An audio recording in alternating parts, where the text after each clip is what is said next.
सध्या चिपळूण नगरपालिकेतर्फे मतदानासंदर्भात जनजागृती सुरू आहे।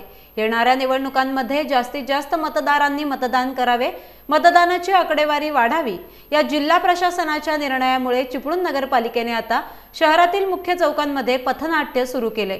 चिपळूण बाजारपेठ, जुना एसटी स्टँड, चिंचनाका, मार्कंडी, खेंड, हायवे परिसर या एकूणच शहर परिसरात जनजागृतीचं काम सुरू आहे।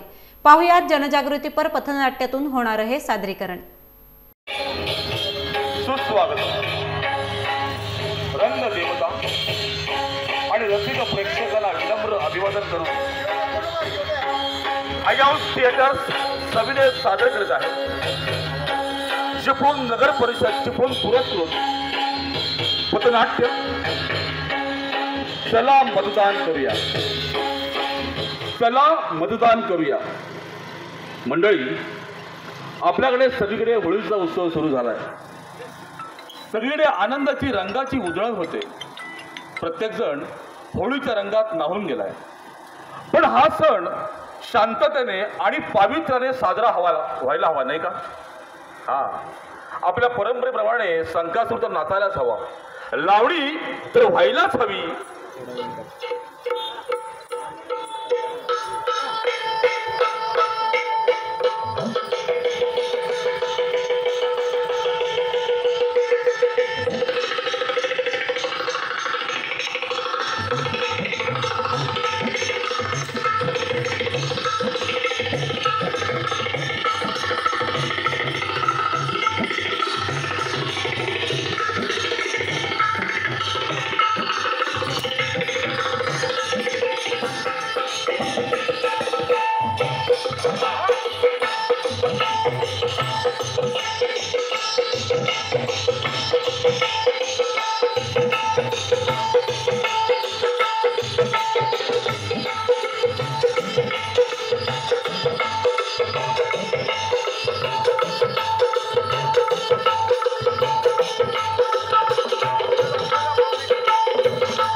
मंडळी, असा हा आपला कोकणातला शिमगा आपण दरवर्षी मोठ्या उत्साहाने आणि जल्लोषात साजरा करतो। पण ह्या ऐन शिमगोत्सवात पडघम वाजायला लागले ते निवडणुकीचे। आपला भारत हा लोकशाही प्रधान देश आहे, लक्षात घ्या।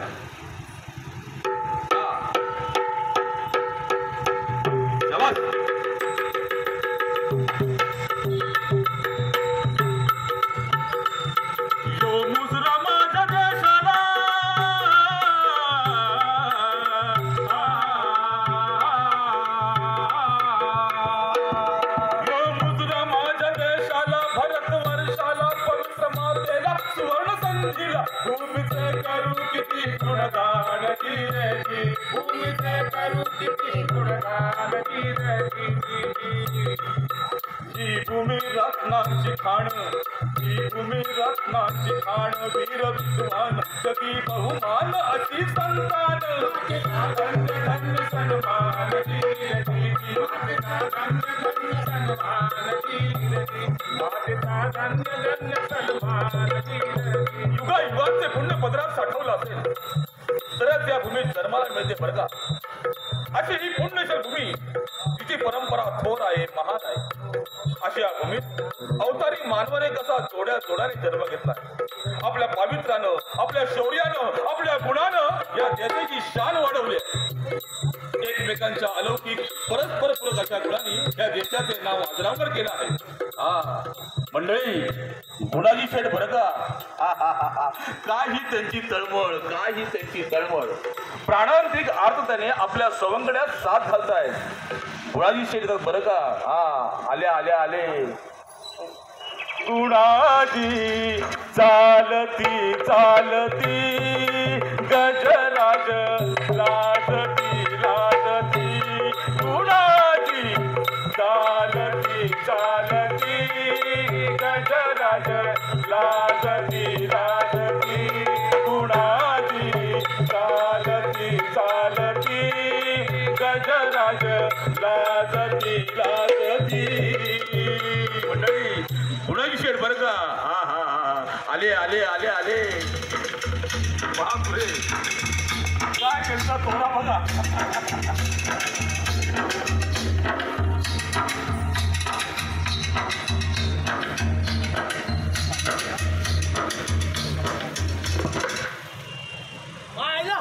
आमच्या वाटेला जातो भरून पीठ करून टाकीन साऱ्या तुझं. पाहिलं मंडळी मोठी माणसं धडपडतात ही देखील स्वतःच्या पायावर. पण ते इथे आलेत कशा करता. आपल्या सवंगड्यात साथ घालतायत. त्यांना मतदान करायला जायचं आहे. त्यांचा मित्र अजून येत नाही गोविंदराव. अहो नांदेडगावी सरपंचाचा मान केवढा मोठा. मोडन पण वाकणार नाही ह्योच यांचा ताठा. पुणे कशाचे नाही याला पैशाचा ना तोठा.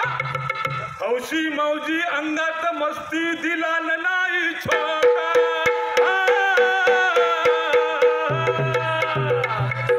हा आले आले आले आले गोविंदराव आले. या या या.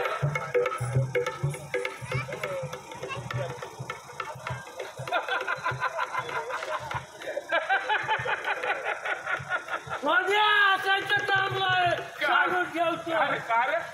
चल मतदान जाऊया.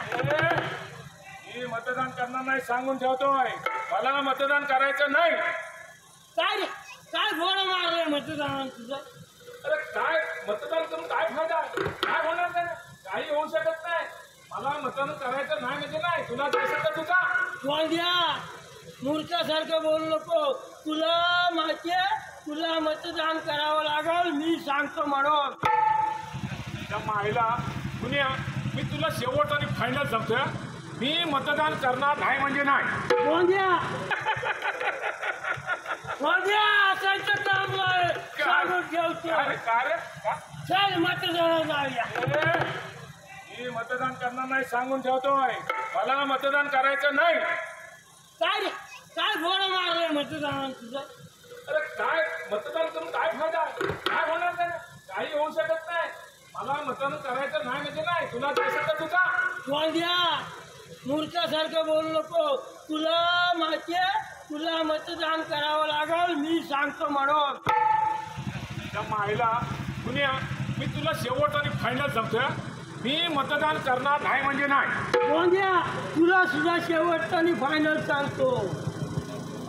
पुन्हा आपल्या वाटेल जाऊ नकोस आणि मुर्दा पाडीन तुझा. अरे तू जिंकला जाशील होय रे. वांद्या पुण्यांदा एकदा फायनल सांगतो. या पुण्याची शिकायत आहे. अरे नामो निशाणी नाही राहणार. अरे मोठा झालास म्हणजे काय इंद्रासन मिळवलंच काय रे तू. अरे पंचगिरी गिरमाच्या ढोंगण्याखाली तुझ्या 4-5 जण असे भांडीने धुणी घासायला ठेवीन माझ्या झालं बघ तुझं. आणि तुझं ते नाही का लय झालं. तू काय करशील वांद्या. अरे कुणी मराठी ते नंतर ठरवू. या गरीबाची शपथ घेऊन सांगतो. एकतर या गावात तू तरी नाहीतर मी तरी. बस एवढंच. इथून पुढं बोलायचं काही बी काम नाही सांगून ठेवतोय. वांद्या लय भारी पडेल तुला वांद्या.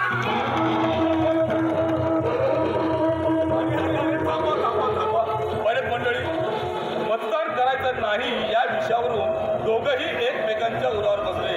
अरे अरे अरे थांबा थांबा. अरे भांडू नका भांडू नका.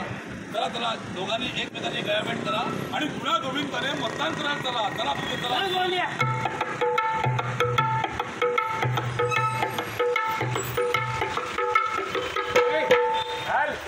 मला मतदान करायचं ना. मी मतदान करणार नाही सांगून ठेवतोय. तुला शेवटचं आणि फायनल सांगितलंय. मला मतदान करायचं नाही. मूर्खासारखं बोल नको बोलूया.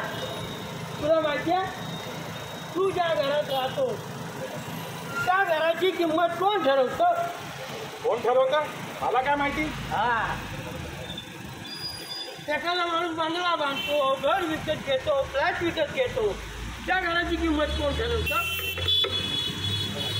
तुला माहिती आहे. मला नाही माहित बा. तिथल्या सिमेंटच्या वाळूच्या जमिनीच्या दरावरून ती ठरते. अरे पण हे सगळे दर ठरवतो कोण? हा, हे सगळे दर ठरवतं सरकार. सरकार ठरवतं.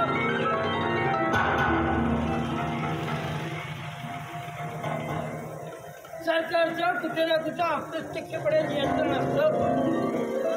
अरे काय बोलतोस काय तू? हा, अरे रस्त्याने तू जाय करतोस ना, तो रस्ता कोण करतं माहितीये? सरकार करतं. तिथले लोकप्रतिनिधी करतात. एवढंच कशाला, तुझे पाणी पितो ते खराब आहे का शुद्ध आहे याचा निर्णय देखील तिथील नगरपालिका आणि तिथले लोकप्रतिनिधी घेत असतात. मोठमोठे उद्योगधंदे, फॅक्टऱ्या यातून होणाऱ्या प्रदूषणावर देखील सरकारचं नियंत्रण असतं. अरे काय बोलतोस काय तू? मला माहिती नाही. तू खातोस का आणि राहतोस कुठं हे देखील सरकार ठरवतं. काय? तर मग सरकार कोणाचं असलं पाहिजे हे ठरवायचा देखील तुला अधिकार आहे. आणि तू म्हणतोस माझा काही राजकारणाशी संबंध नाही, मी मतदान करणार नाही, असं बोलून कसं चालेल कोणत्या? बरोबर आहे तू. चुकलंच माझं. अरे मतदानात एवढी ताकद असते हे मला कधी कळलंच नाही. माझं मत एवढं बहुमूल्य आहे मला आत्ता कळलं. तर मंडळी, मी मतदान करणार नाही ही जी भूमिका खऱ्या अर्थाने लोक मोठ्या प्रमाणात घेतात आणि मतदानाच्या दिवशी सुट्टीवर जातात. खरंच त्या लोकांची कीव येते मला की ज्यांसाठी लोकशाही उभी राहिली तीच लोक जर ही गोष्ट गांभीर्याने घेत नसतील ना, तर मला असं वाटतं मग या देशाला कोणीही वाचू शकत नाही. जर आपलं मत मांडल्याशिवाय आपल्या भावनांची किंमत होत नसेल तर आपल्याला मतदान करणं जास्त गरजेचं आहे. आणि आपल्याला हवा असलेला उमेदवार निवडून न आल्यामुळं आपलं नुकसान होणार आणि आपल्या अन्याय होणार ही काळ्या दगडावरची रेघ आहे. मतदान करणं हा प्रत्येक नागरिकाचा मूलभूत अधिकार आहे आणि तो आपल्याला घटनेनं दिलाय, तो बजावायलाच हवा. म्हणजे सरकार मतदानाच्या दिवशी सुट्टी जाहीर करतं आणि आपले शिकले सवरलेले लोक सुद्धा ती सुट्टी एन्जॉय करतात, पिकनिकला जातात. मग अशा लोकांना लोकशाही आणि नेत्यांवर बोलण्याचा अधिकार आहे. तर सगळ्या लोकांनी 100% मतदान केलं पाहिजे, तरच ही लोकशाही बळकट होईल. तर चला तर मंडळी, आतापर्यंत मतदानाची आकडेवारी पाहिली तर ती कमी होती. असं का होतं याचा विचार व्हायला हवा. सगळ्यांनी 100% मतदान केलं तरच आपण राज्यकर्त्याला जाब विचारू शकू. मंडळी, मुली तू आता कॉलेजला जातोय बरोबर आहे? तुझे मित्रमैत्रिणी असतील, घरचे लोक असतील, त्यांना मतदानाच्या दिवशी मतदान करायला पाठवायची जबाबदारी तुझी. तर मंडळी काय तुमची सुद्धा. चला मंडळी, मतदान करूया, देशात लोकशाही रुजवूया. चला मंडळी, करूया, देशात प्रगती घडवूया.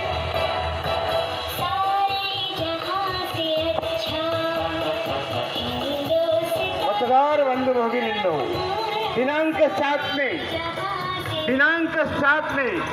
सकाळी 7 ते सायंकाळी 6 वाजेपर्यंत मतदानाचा हक्क बजावूया. रहिवासी बंधू भगिनींनो आणि जागरूक मतदार बंधू भगिनींनो, दिनांक 7 मे 2024 सकाळी 7 ते सायंकाळी 6 वाजेपर्यंत मतदानाचा हक्क बजावूया. या जागरूक मतदार बंधू भगिनींनो, धन्यवाद.